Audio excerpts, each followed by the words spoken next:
How about this? Justice is the maintenance of social relationships that keep life viable and human.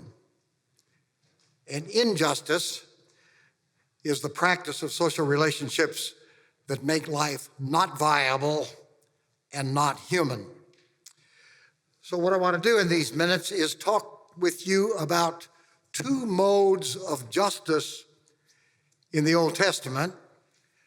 So this is basically an exercise about how to read the Bible and my proposal for how to read the Bible. I want to start with the justice that comes out of Zion, that comes out of Jerusalem, where the royal elites and the power structure lived, and the liturgy was the liturgy of the Jerusalem temple. They had a certain brand of justice. Scholars have identified, as you may know, the enthronement psalms of Psalm 93, 96, 97, 98, and 99. Those are all psalms that use the phrase, Yahweh is king. So listen to this from the liturgy of the elites. Psalm 93, he established the world, it will never be moved. Psalm 96, the world is established, it will never be moved. He will judge, and the word judge in Hebrew is related to the word mishpat, justice. He will judge the peoples with equity. He is coming to judge the earth. He will judge the world with righteousness. Psalm 97, righteousness and justice are the foundation of his throne. Because of your judgments, O God, let light shine for the righteous. Psalm 98, he has remembered his steadfast love and his faithfulness. He is coming to judge the earth. He will judge the world with righteousness and the people with equity. Psalm 99, O mighty King, lover of justice. So what I hope you can see is that in this liturgy that celebrates the divine ordering of creation, there is a semantic cluster of the words I talked about yesterday of mishpat and tzedakah and chesed and emeth. I don't think raham, compassion, is there, but they're all very good. Now, what I want to suggest to you is that we should be very suspicious of this liturgy of justice, because I believe it is simply a recital of mindless mantras, the way every politician is for justice for the middle class, et cetera, et cetera, et cetera. And it occurred to me as kind of ironic in the use of such mantras that the people who care most about the flag and the Pledge of Allegiance to the flag tend to be the people who are least interested in liberty and justice for all. We love our mantras better than we love our practices. And I suggest that we should be suspicious of this liturgy on two counts. First of all, there is no specificity. They don't spell anything out. So it's just a headline. And the second reason I think we should be suspicious is that there's no human agency. It's just these moneyed, powered people expressing God to guarantee justice. Thank you so much, Jesus, for doing it all. There is in the Jerusalem liturgy, as John Goldingay said about Psalm 72 this morning, there is some hope that the king will do something about justice for the poor. And you can see that played out in the text that we quote at Christmas from Isaiah 9 and Isaiah 11 about justice and righteousness and the increase of his government. There will be no end, and so on. But I don't think it amounted to very much. And if you look at King Solomon as a model, it's perfectly clear that King Solomon didn't have much interest in justice because he taxed his regime into collapse. The text that feeds my suspicion is a text that's in 1 Samuel 8. You may know it. The NRSV translates, "These will be the ways of the king." The NIV translates, "This is what the king will do." But neither one of those is what the Hebrew says. The Hebrew says, "This will be the king's mishpat." This will be the king's notion of justice. He will take your sons and appoint them to his chariots and horsemen, that is the draft, and they will run before his chariots. He will appoint some as commanders of thousands and some, this is income tax, to plow his fields and reap his harvest. He will take your daughters, I think that's trophy wives, to be perfumers and cooks and bakers. He will take the best of your fields and your vineyards and your olive orchards and give them to his entourage. He will take 1/10 of your grain and of your vineyards and give it to his officers. He will take your slaves and the best of your cattle and your donkeys and put them to work. He will take 1/10 of your flocks, and, this is the last verse, you shall be his slaves. This is the king's mishpat. Justice read from above tends to be predatory. That strand of biblical justice, it seems to me, calls for a hermeneutic of suspicion because it is a confiscatory regime that transfers wealth, does this sound familiar? From common people to the urban elites who preside over the military economy. This will be the king's mishpat. So you can read a strand of the Bible as justice from above, and it is always about the maintenance of order. And in order to maintain order, you may need more police, or you may need more armaments, or you may need a bigger defense budget. But it's all about maintaining the status quo so that the people of privilege can keep their privilege. Do you think I'm too hard on God's holy word? But there is in Psalm 99, one of these 5 Psalms, a segue to another kind of justice. In 99, 6, and 7, this is a little linkage text that's important to my argument. Verse 5 says, worship the Lord at his footstool, which means his temple. But then the next verse says, Moses and Aaron, isn't that amazing? Were among his priests. Samuel was among them. They cried to the Lord and he answered. He spoke to them in a pillar of cloud. They kept his decrees and the statutes that he gave them. So these 2 verses are a little bit odd in the cosmic liturgy of Jerusalem. They identify the great pre-monarchal leaders, Moses and Aaron and Samuel. They talk about the memory of how we groaned and cried out in slavery, and they affirm that God answered.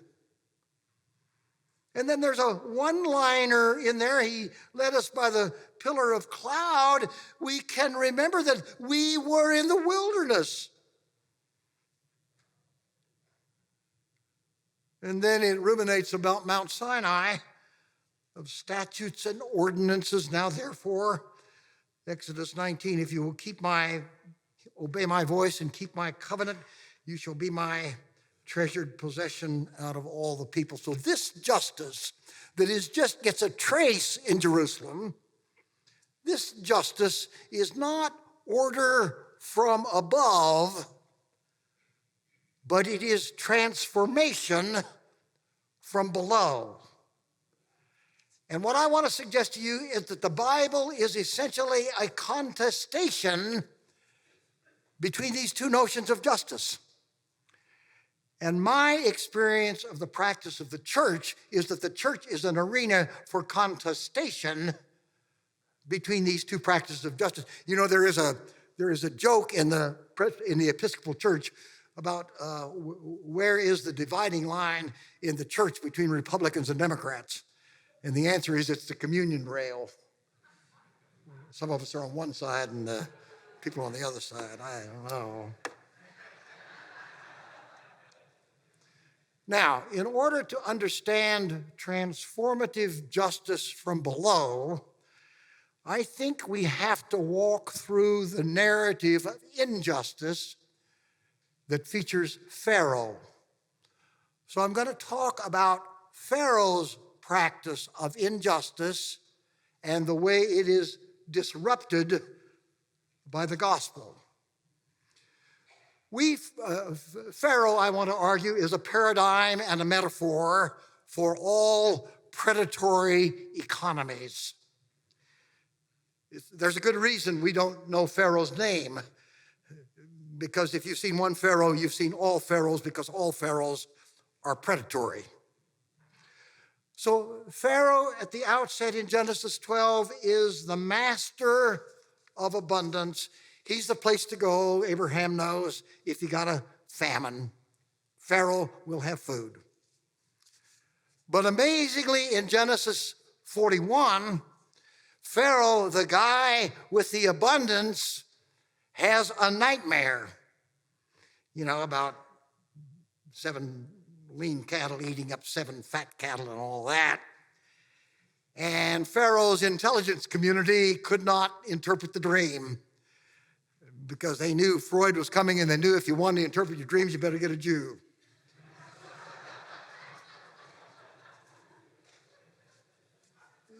So Joseph, they clean him up from prison, and he says to Pharaoh, "Oh, my lord, you've just had a dream about scarcity. I think it is correct to say that the people who have the most anxiety about scarcity and need to get more." So I wonder if there is irony in this narrative. So the guy that had abundance, his narrative is about anxiety about scarcity. And he says to Joseph, "What do you think I ought to do?" And Joseph says, "I think you ought to appoint a food czar." And Pharaoh says, "Who do you think ought to be the food czar?" And Joseph says, "Somebody really smart like me." So he becomes the food czar. And then in Genesis 47, a text that we never read in church, Joseph accumulates all this food for Pharaoh. And when the famine comes, the peasants come and he sells them food. It didn't occur to him to give them food. He sells them food. And when it comes the second year, he says, "Well, I don't know what to do. You don't have any money." And they say, "Well, why don't you take our cattle? Why don't you take our means out of production? Why don't you put us out of business?" So he takes their cattle. And the third year they come for food. He said, "Well, you don't have any money. You don't have any cattle. I don't know what to do." And they say, "Why don't you take our land, and why don't you take our bodies, and why don't you make us your slaves?" And if you read that long paragraph, by the end of the paragraph, he says, "Thank you so much for making us your slaves. We are so glad to be your slaves." It's called debt slavery. The main source of slavery in the ancient world, like massive incarceration, is people that couldn't pay their debts. You see, when we read the book of Exodus, and we start out with the children of Israel in slavery, we don't ask, how did they get in slavery? You just go 2 pages back in your Bible into Genesis, and you can see how they got into slavery. They got into slavery because they could not resist the predatory practice of injustice. So Pharaoh's story is anxiety about scarcity, accumulation, and then that text says, so Pharaoh owned all the land, monopoly. And then if you turn the page to Exodus 1, the first paragraph says, Pharaoh treated the Hebrew slaves harshly. The narrative of scarcity, anxiety, accumulation, and monopoly will always end, what? In violence. Pharaoh's narrative will always end in violence. So that photograph of that man running from the fire of the police car that was up here this morning is about Pharaoh's story that ends in violence. And the responding violence of Pharaoh shows that the young man who was running away is dispensable. He is utterly dispensable because he is a non-productive member of the predatory economy. Do you think I overread? So here are 3 sweeping theses with which you do not have to agree. No, we're not going to vote on it. First, that the Old Testament is an act of imagination about a transformed alternative to the predatory regime of Pharaoh. So you can see that alternative imagination and resistance carried on in the Psalter and carried on in the prophets. The prophets are essentially poets that want to give us an artistic opportunity to notice that the predatory economy is unsustainable.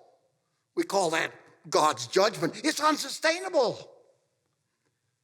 And when you get to prophetic promises, what you can see is that these artists are tracing out possible alternative ways in which society will be organized. Only artists can do that. These are not programs, they are not blueprints, but they are authors of images and metaphors and poetic parallelisms outside of Pharaoh's domain, because Pharaoh never writes poetry. Pharaoh writes memos. And what's so difficult in the practice of ministry is that we are called essentially to be artists who commit artistic modes of reality in a culture of memos that is so impatient about artistry because you have to linger. So here's the second sweeping conclusion, that the Jesus movement in the New Testament is an act of imagination about a transformative alternative to the predatory regime of Rome. Johnny talked about Pax Romana. Pax Romana was a violent regime. And here's the third sweeping thesis. The church in our time in the United States, and I think globally, but I won't take in that much territory, is an act of imagination about a transformative alternative to the predatory regime of military capitalism that reduces human life to dispensable commodities. So it's a kind of a typology. I propose that Pharaoh Rome and military capitalism are of the same ilk, with a top-down notion of justice that wants to maintain the status quo, and that the community of Israel and the community of the New Testament church and the community of the contemporary church have as their primal mission the staging of an alternative economy that practices neighborly justice. So I believe here's the big evangelical question. Pharaoh Rome, or what I call military capitalism, is always a totalizing act of imagination that controls the courts, that controls the government, that controls the media, that controls the universities, that controls the technology, that controls most of our imagination, so that by and large, we think that is the whole world, and there really is nothing imaginable outside of it, because they got all the jobs. So I had to stop and define totalism. The question is, can that totalizing narrative of injustice be effectively interrupted? I think there are no easy answers to that. Or to put it another way, is there a vantage point from which to imagine life outside the totalizing regime of injustice? And I propose that the gospel is the news that the totalizing regime is being interrupted, and I propose that every time the church meets, we meet to commit an act of imagination that imagines how you would order a just society outside the practice of the predatory regime. You can take that globally, or you can take it quite locally. You could take it either way, that the big story of the Bible is the story of interruption. So I want to read with you the Exodus narrative, which is a story of interruption. And I want to identify these maneuvers of interruption. First, you know all these. I just thought it was useful to put them in a row. That's what we do when we lecture from notes. The first act of interruption are these two midwives, Shiphrah and Puah, who fear God and who birth babies that Pharaoh does not want birthed. Now, it's simply extraordinary in the memory of Israel that we know the names of these two women. We do not know Pharaoh's name, but we treasure their 10 minutes of fame. And the text says that they feared God. They did not fear Pharaoh. So they're very sly, they're very surreptitious, they only want to run risks in secrecy. But I propose that these two women embody what James C. Scott calls hidden transcripts. They're living their life out of an alternative script. And were you to ask them, how'd you birth all those illegal babies? And they'd say, well, I don't know. I guess the force is with us. Second interruption, as you know, at the end of Exodus 2, Moses sees an Egyptian foreman beating up on a Hebrew slave, and he is so enraged that he just kills the Egyptian and becomes a fugitive from the law, some law. Now, that's really hard, and I am not the one to be heard saying that interruptions of Pharaoh's predatory regime ought to be by an act of violence. But I thought Christina went pretty far down that road this morning when she showed us making fire bombs and lighting fires and so on. You cannot make nice with injustice. And it requires some kind of fierce, abrasive confrontation, which is really difficult for us Christians who have been nurtured in niceness. But of course, Moses would say, would he not, I'm not the perpetrator of violence. The foreman who was beating up on the slave is the perpetrator of violence that evoked from me a necessary response. Third, at the very end of chapter 2, is a third interruption. I think it's the interruption that we're witnessing now in Baltimore. After the cunning of the women and after the abrasion of Moses, the text says, after a long time, Pharaoh died. We thought he never would. And you know what happens when a dictator dies? Everything comes unglued. It's like a school teacher leaving a junior high room. Everything comes unglued. And it says, and the Israelites groaned and cried out. They brought their pain to public speech. This is not the first day they hurt. They hurt for a long time, but the regime was a silencer. The regime said, I don't care how you feel, just don't make it public.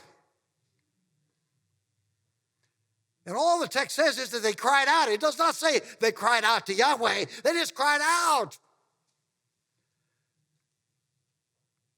But it turns out that Yahweh is a magnet for the cries of injustice when they are brought to public speech. So that the text says, their cry rose up to God, and God heard, and God saw, and God knew, and God remembered the book of Genesis, for God's sake. He's a text guy.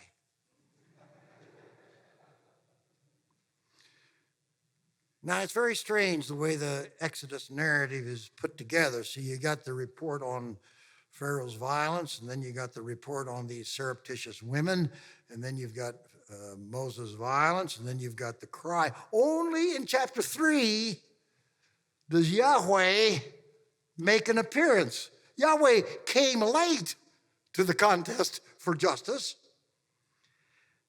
in the burning bush, and Moses turned aside, and finally God enters the narrative on behalf of emancipatory justice. And God says in chapter 3, I have seen their misery, I have heard their cry, I know their suffering, I have come down, I will deliver, I will bring them out, I will bring them to a land flowing of milk and honey, because the cry has come up to me, and I see how the Egyptians oppress them. Now, the way I read that is that the justice issue has to arise from below enough to get God's attention. I was taught in seminary when we studied Augustine that God takes all initiatives with prevenient grace. Well, it seemed to me the slaves were saying, I don't think Augustine had it right. I don't know. So what happens in this exchange at the burning bush is that there is an alliance formed between the holy God and the victims of Pharaoh's injustice, and it is that alliance that is initiated from below that turns history to newness. And fifth, in chapter 3, verses 7 to 9, God says, I, kind of a braggadocio. Verse 10, Yahweh says to Moses, you go to Pharaoh. I'm not going to Pharaoh. You go to Pharaoh. So the fifth step of interruption is the summoning and the authorization of human agents, because restorative justice is human work. And you know then, for some chapters that we call the plague, they have a contest to see who has power. And Barbara Green has shown us, if you read that carefully, what you can notice over the chapters is the narrative diminishment of Pharaoh, in which Pharaoh is reduced to pleading and begging in his powerlessness. And finally, Pharaoh says to Moses in chapter 12, rise up, take your wives, take your children, take your herds, take your flocks, please go. And then he gets to say one other thing, last thing he gets to say. Before you go, bless me. The narrative has Pharaoh recognize that the future belongs to the people who interrupt for the sake of justice. Even Pharaoh knows that. So it is no wonder that Miriam and the other women dance the dance of justice and freedom. And they say, free at last, thank God Almighty, free at last. That's in chapter 15. And then in chapter 16, they have to go into the wilderness, which is the zone beyond Pharaoh's control, where there are no viable life support systems. And by the time you get to the second verse of chapter 16, they say, let's go back. Which is to say that Pharaoh has a huge grip on our imagination. And therefore, the drama of emancipation has to be performed and performed and performed, because we keep retreating from that possibility. And in chapter 16, outside of Pharaoh's totalism, they were surprised to discover that the wilderness was a place of meat. So the quail came. George Ernest Wright said the quail came because they had flown across the Mediterranean and were just pooped, and they just fell down and you picked them up. The word of the Lord, thanks be to God.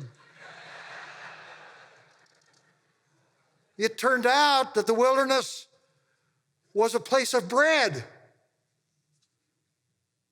And when they saw it, they said, what is it? They wondered about Wonder Bread. A lot's lost in translation. It turned out that it was a place of water. Strike the rock and you'll get water. Who knew? The wilderness beyond Pharaoh, as the liberated people of God always discover at the last minute, the wilderness is a place of meat and bread and water and viable life. And then two things happen in that chapter. The first thing that happens is that Moses warns them about accumulating bread. Don't act like Pharaoh. Don't store it up, because if you store it up, the wilderness will simply be a reperformance of Egypt. And then, as Johnny knows, it is astonishing that there they are in the wilderness with few provisions, and the text ends by God saying, oh, you can gather double bread on the sixth day because I want you, even in the wilderness, to keep Sabbath on the seventh day. Now, I propose that if we care about justice, in most of the congregations that I know, the task is to help people see that justice for the sake of order imposed from above has to be contradicted by transformative justice that arises from below. You can see a map of this very easily at the end of Luke 19, where Luke reports that the chief leaders, while he was teaching in the temple every day, the chief leaders sought for ways to kill him because they knew he was a threat to their monopoly, but they couldn't do anything with him because the people were spellbound. So I propose that this contest between predatory injustice and emancipatory justice that is marked by abundance is a contest that runs all through the Bible, and that it is a contest in our own time in which we have intentionally to participate.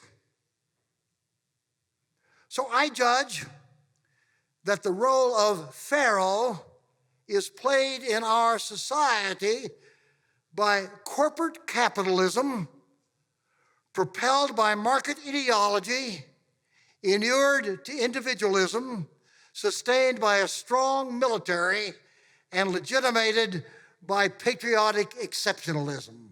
I worked really hard on that sentence. So I'm going to read it to you again. Totalism in our society is played by corporate capitalism, propelled by market ideology, inured to individualism, sustained by a strong military, legitimated by patriotic exceptionalism. And that whole thing is kept hidden. That whole thing is deliberately kept unacknowledged. So the critical task of pastoral ministry, I believe, is to connect the dots enough so that people are able to identify the power map in which God has placed us. And that contemporary totalism wants us to believe that there are no alternatives. So Gary Haugen, in his stunning expose yesterday, finished by saying, it doesn't have to stay that way. It can be changed.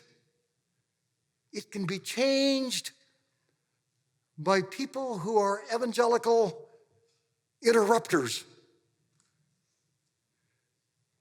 In the book of Exodus, the interrupting community is translated in chapter Exodus 12, a mixed multitude. They weren't Jews yet. They were just a riffraff bunch of people who thought they couldn't bear the predatory economy anymore. And I think maybe mixed multitude might be translated undisciplined rabble, without credential or identity, a mixed multitude who refuse and deny and doubt the totalizing claims of the dominant regime. So this contest is always again being reperformed. And if you think about it this way, you can see that this contest is being reperformed in the life of Jesus, and in the book of Acts, it is being reperformed by the apostolic community. Now I'm over my time. I want to take 2 minutes yet. So what I did was to pull us back from Zion to Sinai. And now I want to ask the question, is it possible for people like us who prefer Zion to be engaged with the Sinai tradition, which is more radical?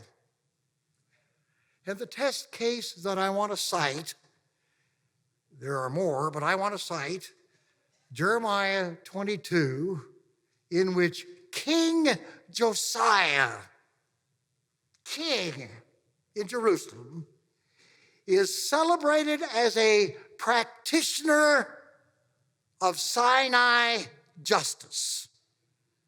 And it says about Josiah, he intervened on behalf of the poor and the needy, and it was well with him. And then you get this haunting line where God says about Josiah practicing justice for the poor and needy, is this not to know me? It does not say, if you know me, you'll do justice. It does not say, if you do justice, you'll get to know me. He says that doing justice is knowing God. It ought to give us chill bumps.